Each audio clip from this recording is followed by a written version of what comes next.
Hello, folks. We have the members of VSALT here today to discuss whitewashing and cultural appropriation in the American film industry.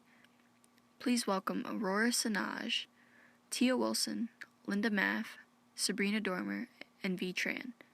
This issue is one that is very prominent in Hollywood movies and has been for decades. What whitewashing in film can be defined as is replacing a minority character with a dominant white character instead. Reasons for this vary, but the main defense is that if they are white, the American people will be able to relate to them better, they are most desirable on screen, and they are the easiest to cast. Many of these films also include cultural appropriation in an attempt to keep a realm of truth intact to the story. With the combination of these two things, we have films that truly do perpetuate racial and ethnic stereotypes in America.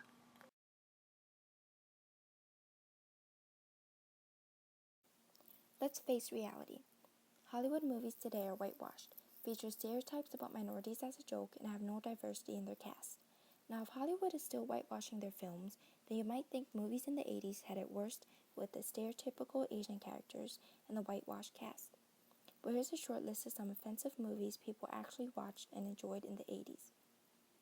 Scarface is a 1983 American crime film, directed by Brian De Palma and written by Oliver Stone. It tells the story of a Cuban refugee named Tony Montana who arrives in 1980s Miami as nothing, but soon rises as a powerful drug lord. Al Pacino, a white man, plays Tony Montana, who is of Cuban-American descent. The only actors of Cuban descent was Stephen Boyer, who plays Manny Rivera, and Angel Salazar, who play Chi-Chi. Boyer replaced Cuban actors with a bunch of white actors. This is only considered mild for Hollywood. Next up is a 1984 American coming-of-age comedy film, 16 Candles. Brace yourselves for the racist shitstorm that is the Asian exchange student named Long Duk Dong, or an American classic joke, who comes to stay with Molly Ringwald's family. This wacky Asian is obsessed with sex and, shocker, is a nerd. Here's the bad part. His very entrance is announced by a background gong. I rate this 10 Long Duk Dongs out of 10 Long Duk Dongs for racism and perpetuating stereotypes. Last but not least is Short Circuit, a 1986 American comic science fiction film directed by John Badham and written by S.S. Wilson and Brett Maddock. The movie is about an experimental military robot that is struck by lightning and gains a more human-like intelligence, and with it explores its new state. Fisher Stephen plays Ben with a brown face and an Indian accent. The joke of the movie is the Indian man because his last name is unidentified because of the "oh, what a funny Indian last name" joke. Is it Jabutia or Jarvi or Javeri? I don't know. I just know he's Indian and it's funny. What a racist time to be alive. The smallest of films, Scarface, 16 Candles, and Short Circuit, all having a big problem with whitewashing, from casting white characters for roles meant for people of color to stereotyping characters based on race. These films discriminate against minorities, and the purposeful lack of representation of minorities alters our own perception of people that aren't white. Back in the 80s, people probably didn't see it as a big issue as today, which is because they still see some type of minority on the big screen, from a small supporting character or a villain. Yay, diversity. As you can tell, whitewashing goes way back, but let's bring it to Hi, I'm Aurora, and I'm here to discuss whitewashing in film throughout the 1990s. Movies in the 1990s were mostly centered around plots exclusively featuring white people, and any representation was mostly limited to minor character roles. Many of the top movies of this decade that are considered classics, coveted and cherished by America, like Titanic, Good Will Hunting, Fight Club, or Saving Private Ryan, had a nearly completely white cast. To make matters worse, whitewashing was an issue that ran concurrently and permeated Hollywood as white people won out roles that depicted non-white people in movies of the 1990s.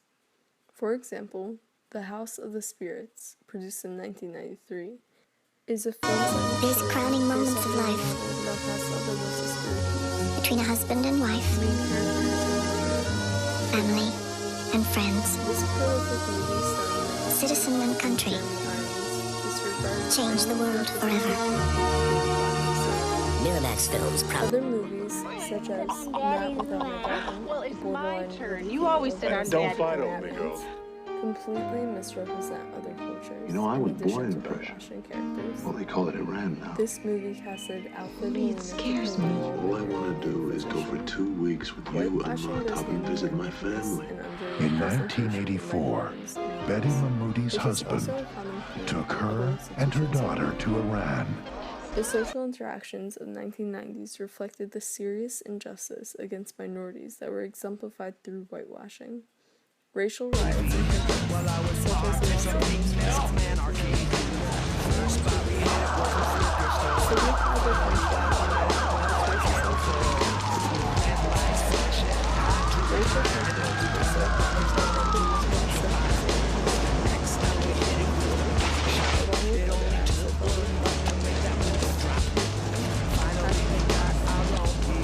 This act, however, did not end the fact that racism is so deeply rooted in American society.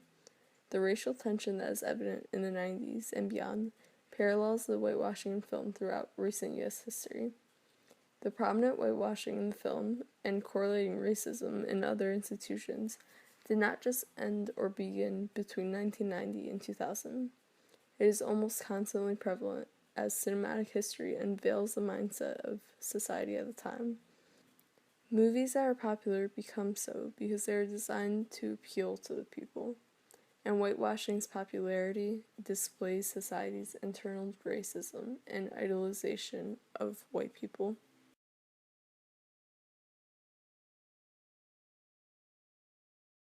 Some people believe we have left racism in the past and therefore barely notice whitewashing in cinemas anymore. But there are many people who are noticing the actions of Hollywood and are taking a stand. Here's just a short list of recent films where white actors portray just about anyone, whether they were Asian, African American, or Latino. Some of the movies include Ghost in the Shell, Exodus, Gods and Kings, A Mighty Heart, Doctor Strange, The Lone Ranger, Stuck, and many others. If it wasn't bad enough that white actors were replacing fictional people, they are also replacing actual people. Hollywood ripped their identities away from them. In movies like The 33, 21, Argo, and Elizabeth, Michael, and Marlon. This act of whitewashing causes people to think that only white people can accomplish these things. When a child who is not white goes to the movies and sees only white actors, they immediately feel that they can never be an actor or accomplish the things that those people did. Following the release of the trailer for Ghost in the Shell, the movie has received a lot of controversy regarding the whitewash roles of Japanese characters. Director of Ghost in the Shell, Max Landis, claims America is broken culturally, and that is the reason the characters have been whitewashed. It is not the movie industry, the actress playing the main character, the studio, or the director that made this happen. He says only a few actors and actresses can sell a movie nowadays, and the fact is that a majority of them are white. People with marketability in America are needed to make the money back that is used on things like GCI and special effects for a movie this technologically advanced and risky in terms of audience interest. Today, A-list actors and actresses are seemingly all white. But before, there was selection. He even says, there is no A-list female Asian celebrities right now on an international level. It's infuriating. There used to be, in the 90s, diversity in our A-list actors. Jackie Chan and Jet Li were famous at the same time. They could both get movies made. We don't have that guy anymore. We don't even have Lucy Liu anymore. And I'm here to talk about whitewashing in the movie Stuck. Mina Suvari is a white actress who starred in a thriller drama film produced by Stuart Gordon titled Stuck. In the film, she played a woman named Brandy, who got in a car accident one night and hit a homeless man. In panic, Brandy continued to drive and go on with her life, while the man still remained in her car windshield. This film was actually based on a true story of a time when a woman named Shantae Mallard crashed into a man while she was drunk driving. The major problem of the film is that Mina Suvari played the role of a black woman. It is one thing to both change a non-white role to a white one and cast a white actress in the role, but also it is 100 times worse that the filmmakers gave Mina Suvari cornrows to obviously attempt to be true to Shantae Maller's actual ethnicity.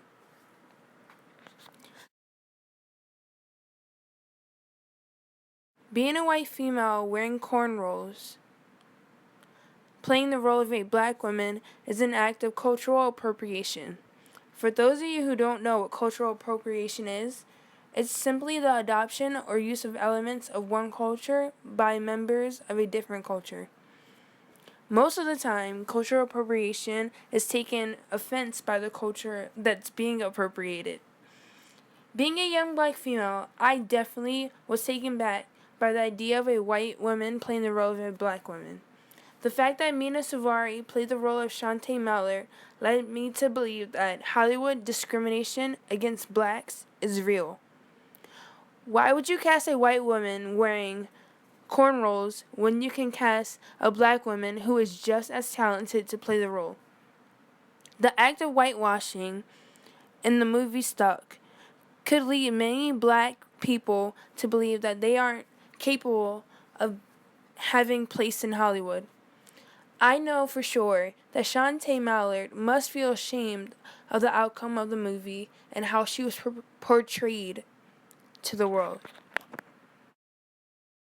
For those still believing that whitewashing is no big deal, just remember that films influence much of today's culture and the perception that Americans have on other races and countries. For example, the incident between Zayn Malik and Azealia Banks caused uproar in the music industry. Banks was upset that Malik copied her style and took to Twitter to express her opinion. An opinion which included some racially fueled comments. As punishment for her actions, Banks's Twitter was banned and she was barred from performing at a festival she was originally scheduled to have a show at. Another step in the right direction includes hashtags such as Whitewashed Out, starring John Cho, and starring Constance Wu, that began trending on Twitter in the hopes of getting more Asian Americans into lead roles. Throughout the tag, you can see famous movie posters that have been altered to have a minority play a lead character instead of the dominant white male or woman. Is no one tired of seeing anti-diversity in Hollywood? Imagine a world where actors and actresses were casted regardless of skin color, colorblind casting. Imagine seeing someone like you on the big screen. Imagine diversity.